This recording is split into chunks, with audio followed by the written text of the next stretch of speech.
Vai tev kādreiz ir radies jautājums, kā darbojas skaļuma vai gaismas regulators? Tie var būt dažādi. Visvienkāršākie ir mehāniskie regulatori.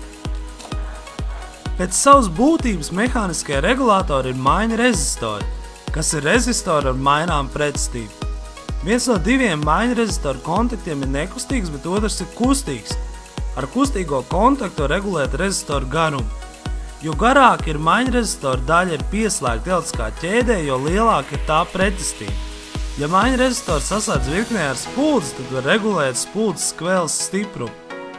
Arī zīmuļu grafīta stienīti var izmantot kā maiņa rezistoru, jo tas vada elektrību un tam ir pietiekami liela īpatnējā pretestība.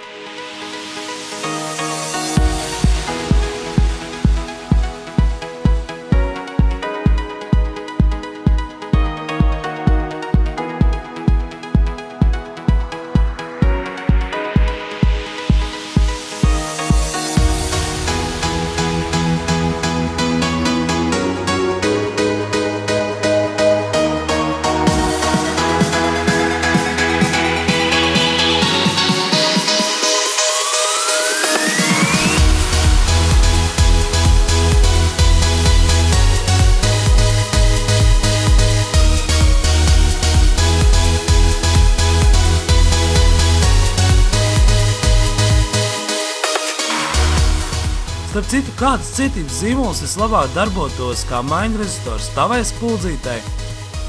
Kad maiņa rezistora pretestība palielina, tad uz to palielinās sprieguma kritums un spuldzes skvēle kļūst mazāk.